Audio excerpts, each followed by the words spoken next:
So you wanted to know our story. So here it is. This is about love, it's about heartbreak, and it's about hope. We're here to help you find and keep the relationship you desire. Let's dive in. Many of you want to know what the story is. I was in a marriage for 20 years. I was invited to what I call the D League, which is, being a divorced person. Recognize what it's like to be in the dating pool. We all know how much of a clown show that can be. I found it to be very exhaustive. I don't have a lot of time to give towards people and things that are unfruitful, right? And none of us wants to waste our time in those things. So I just found it to be in a place to where I would think I'm developing something. I attract the type of people that I'm not wanting in my life, narcissists, people that are married. I mean, the lists are on and on and on. I literally ask myself, is there something going on with me? I travel quite a bit, extensively from time to time. Every time I go somewhere and I experience something beautiful, a little bit of my heart dies along with that beautiful moment, because I want nothing more than to be able to spend that beautiful moment with someone that I absolutely love, care, and adore. I took this trip to Hawaii. Post-divorce, I will go to a new place every year, preferably out of country, but to go to a new place and experience the new year. And my birthday falls right after New Year, so I'll spend my birthday and then I will go back home, and that's been my experience. This past year, that experience was Honolulu, Hawaii. And something happened on that trip. I had a moment where everything was beautiful and I wanted to experience this time with someone that I truly love and want to have that moment with. And this dove, right here in this picture, I took a picture to send to a friend to say, this is my view of my room. And when I took this picture, this dove flew into the picture, and I had to sit down on my bed because I had a wow experience. And that sign to me was that I'm getting what's coming for me, and that I'm getting what I deserve, and that peace is all around me, that I can be assured that what I'm looking for is going to find me, and it's only a matter of time. So I get back home from Hawaii. I look at my vision board, which has all these attributes of what I want in my future wife. And I took the attributes down, I tore it up, and I put it in the trash. And I clearly had a message that the universe was going to bring a person into my life at the right time, and it's gonna be unexpected. Because I'm a single parent as well, full-time single dad, doing a lot, handling a lot, and the frivolousness and the unfruitfulness of not dating with the purpose is not something that I have the time for, nor do I have the desire for. So after I threw that extensively long list of attributes in the trash, I left it up to the universe to supply that. Well, I had gone through a divorce as well. I've been married 13 years, and I found myself in the dating pool for probably about 7 years. Had my fair share of the ups and downs of that, the confusion. I had not dated very much prior to being married, so I felt like I was new to the game, coming at like 37 years old. And had my fair share of heartbreaks and bad experiences. And in the midst of that, I just wanted to learn, like, what am I doing? What's my part of this? What's my responsibility in attracting these kinds of people, or in not manifesting the type of relationship and the type of person that I wanted? They were great guys, but they maybe weren't on the same page with wanting to be really intentional about building something beautiful. It was more just like, hey, let's have a great time, or this is fun while it is. So I found myself in the beginning of the year, at about the time he was in Hawaii. I was having a personal experience where I just decided, I drove a stake in the ground. I had my journal out and I wrote a manifesto for myself. It's good. I said I would no longer, and I wrote a list of probably 10 things I committed that I would no longer do. No longer entertain emotionally unavailable men. No longer settle for less than what I wanted or less than I deserved. And the list went on. And I cut off a couple different people from the past and things that I knew were not good for me, and just waited in faith. I knew that what I wanted was very specific and very hard to find. And was going to have to be very special for me, and I would have no idea where to find somebody like this. I live in a small town, Lancaster, Pennsylvania.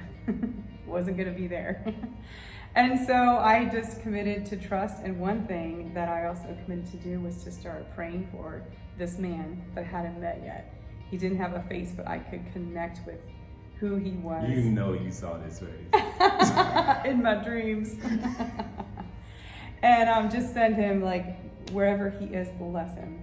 Give him wisdom, help him to find me, help him have an amazing day. Give him the strength to face his challenges and the courage and those sorts of things without even knowing this man, but imagining what types of things I could send him as positive intentions.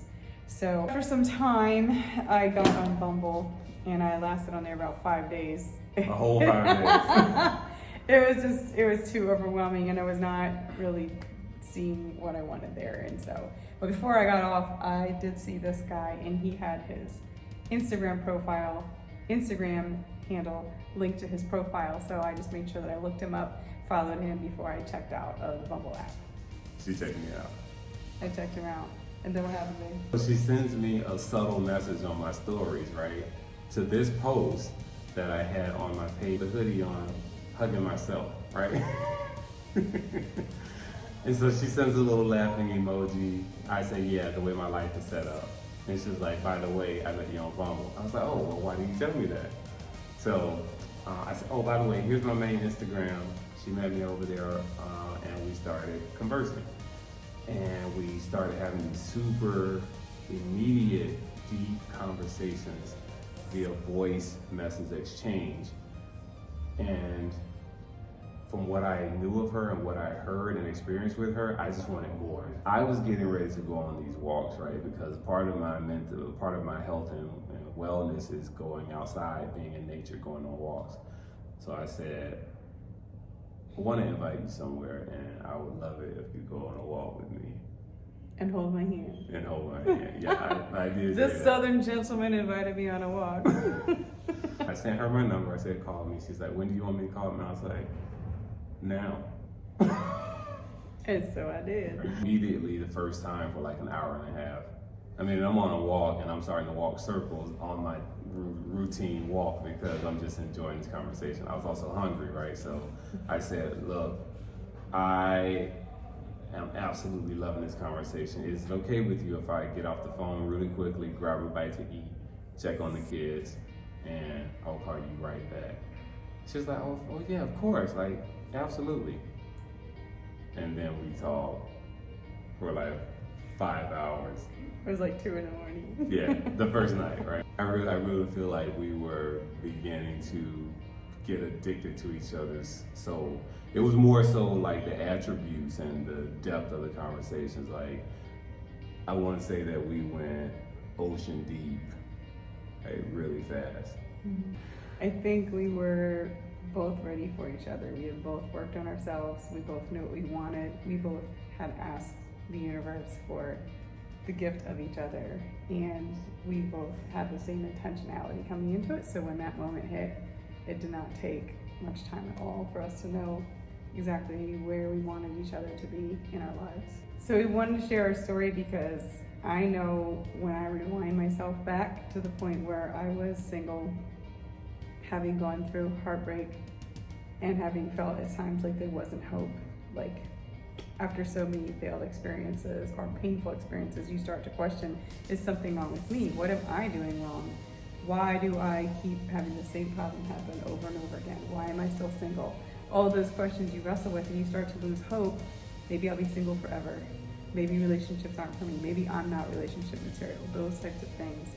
And so the point of us making this channel for you and creating this content is because we want to share our story.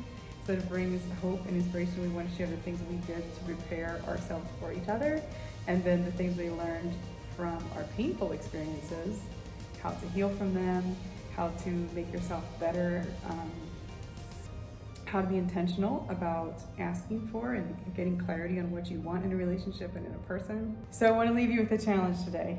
If you have been through some painful relationships, if you're single, if you're despairing that maybe you just will be that way the rest of your life or won't meet that person, the first thing that I want you to do is get out pen. What? Oh, they're gonna meet that person. It's gonna be a cat. A cat.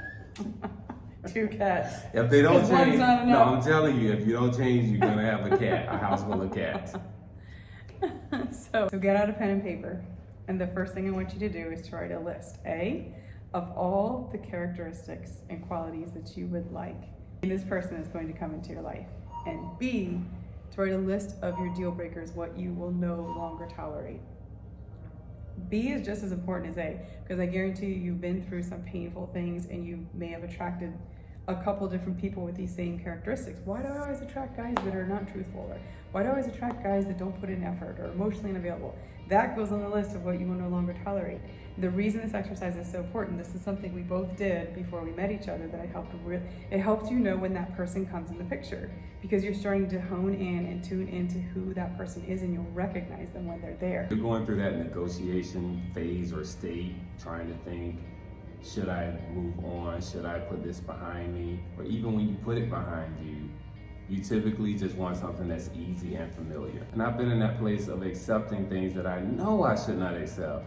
Having friends of mine tell me you should not accept this. Like, I give this advice, and I'm the one sitting in here taking the advice, right? All because it's familiar and it's easy. So the challenge to you is to write that list, get your clarity. That's where we'll start, and we're gonna keep giving you content, keep giving you ideas, keep helping you to manifest the person and the relationship that you desire. But we just wanted to come to you and at least give you an idea of who we are, what we're about, a little bit about our backgrounds, and let you know that we've been where you are and how we found each other and how we plan to serve you and leave you better than we found you. We know that we've covered a lot here. Comment below with any of the things that we've mentioned or didn't mention of things that you would want us to talk about in future videos, because we're here to serve you. Until next time.